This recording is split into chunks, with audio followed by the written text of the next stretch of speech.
Hi friends, welcome to cinema ரசிகன். நம்ம இன்னைக்கு மூவியில் பார்க்க போகிற படம் இப்போ தேட்டர்ஸில் தமிழ் டப்பிங்கில் ரிலீஸ் ஆகி ஓடிட்டு இருக்க கன்னட படம்.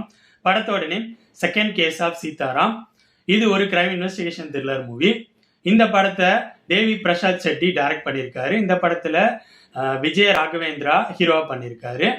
இவங்க ரெண்டு பேரோட காம்பினேஷன்ல already 2021 Sitaram Vinay case number 18 அப்படிங்கிற படம் ரிலீஸ் ஆனிச்சு. அந்த படம் ஹிட் ஆனிச்சு. அதுவும் ஒரு இன்வெஸ்டிகேஷன் த்ரில்லர் மூவி தான்.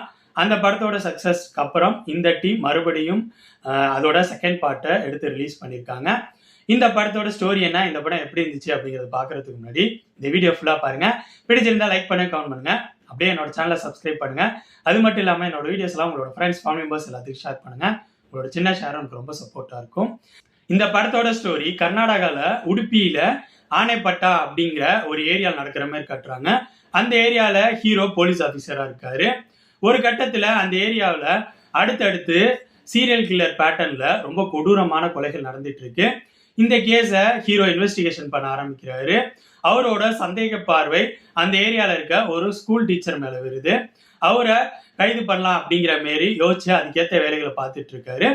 இதுக்கப்புறம் படத்தில் நடக்கிற சம்பவங்கள் என்னென்ன, அந்த ஸ்கூல் டீச்சர் தான் உண்மையான குற்றவாளியா, இல்லை அந்த ஏரியாவில் நடக்கிற கொலைகளுக்கெல்லாம் யார் காரணம், அந்த கில்லரை ஹீரோ பிடிச்சாரா இல்லையா, இந்த மாதிரி கேள்விகளுக்கெல்லாம் ஆன்சர் சொல்ற படம் தான் செகண்ட் கேஸ் ஆஃப் சீதாராம். இந்த படத்தோட பாசிட்டிவ்ஸ் அண்ட் நெகட்டிவ்ஸை கலந்து ரொம்ப ஷார்ட்டா பார்த்துருவோம். இந்த படத்தோட டெக்னிக்கல் விஷயங்கள் இந்த படத்துக்கு ரொம்ப சப்போர்ட்டா இருந்துச்சு. ஒளிப்பதிவு சிம்பிளா இருக்கிற மாதிரி இருந்தாலும் இந்த படத்துக்கு என்ன தேவையோ அதை அழகாக கொண்டு வந்துச்சு. பேக்ரவுண்ட் மியூசிக்கும் படத்தோட ஃப்ளோக்கு சப்போர்ட்டா இருந்துச்சு. குறிப்பா கில்லருக்கும் வீணைக்கும் இடையில சம்பந்தம் இருக்கும். அதனால நிறைய இடங்கள்ல இந்த படத்துல வீணையை வாச்சிருப்பாங்க பேக்ரவுண்ட் மியூசிக்ல. அது படத்தோட ஃப்ளோல பாக்குறப்ப சூப்பரா இருந்துச்சு. எடிட்டிங்கும் படத்தோட ஃப்ளோக்கு சப்போர்ட்டா இருந்துச்சு. நெக்ஸ்ட் இந்த படத்தில் நடிச்சவங்களோட பர்ஃபார்மன்ஸ் நீட்டா இருந்துச்சு. குறிப்பா ஹீரோ அவரோட பர்ஃபார்மன்ஸ் நல்லா இருந்துச்சு. ஏன்னா இந்த படத்துல ஹீரோ கேரக்டர் தான் தனித்துவமான கேரக்டரா இருக்கும். மற்ற இன்வெஸ்டிகேஷன் த்ரில்லர் படங்களோட கம்பேர் பண்ணும்போது ஹீரோ கேரக்டர் ரொம்ப தனித்துவமான கேரக்டர். காரணம், ஹீரோ பயங்கர பிரில்லியண்டாவோ பயங்கர மாசாவோ அந்த மாதிரிலாம் எதுவும் இருக்கிற மாதிரி காட்ட மாட்டாங்க. ஹீரோ கொஞ்சம் பயந்த சுபாவத்தோட தான் ஹேண்டில் பண்ற விஷயங்கள் எல்லாத்தையும் பயந்து ஹேண்டில் பண்ற மாதிரி தான் இருக்கும். கிட்டத்தட்ட நம்ம உண்மைக்கு நெருக்கமான ஒரு போலீஸ் ஆஃபீஸர் மாதிரி தான் ஹீரோ கேரக்டரை டிசைன் பண்ணியிருப்பாங்க. ஃபர்ஸ்ட் பார்ட்லேயும் சரி, செகண்ட் பார்ட்லேயும் அதே மாதிரி தான் இருக்காரு. அதுதான் இந்த படத்தோட தனித்துவம். அதை இந்த படத்தோட ஹீரோ நல்லாவே ஹேண்டில் பண்ணியிருந்தாரு, விஜய் ராகவேந்திரா. அடுத்ததா இந்த படத்தோட ஸ்கிரீன் பிளே பத்தி சொல்லணும்னா, இந்த படத்தோட ஸ்கிரீன் பிளே என்னை பொறுத்த வரைக்கும் சுவாரஸ்யமா தான் இருந்துச்சு. ஃபர்ஸ்ட் ஹாஃபும் சரி, செகண்ட் ஹாஃபும் சரி. இது ஒரு ஸ்லோ பர்ன் இன்வெஸ்டிகேஷன் த்ரில்லர். அதுக்கேற்ற மாதிரி இந்த படத்தோட ஸ்கிரீன் பிளே பண்ணியிருந்தாங்க. ஃபர்ஸ்ட் ஹாஃப்ல இன்ட்ரோல் பக்கம் இவங்க ரிவீல் பண்ற ஒரு விஷயம் நம்ம ஈஸியா யூகிக்கிற மாதிரி தான் இருந்துச்சு. இருந்தாலும் செகண்ட் ஹாஃபோட ஸ்கிரீன் பிளேயை சுவாரஸ்யமா கொண்டு போய் கிளைமேக்ஸ்ல ஒரு ட்விஸ்டோட முடிச்சிருந்தாங்க. நெக்ஸ்ட் இந்த படத்துல பிரச்சனைகள்னு சொல்லணும்னா, இந்த படம் ஒரு ஸ்லோ பர்ன் த்ரில்லர்.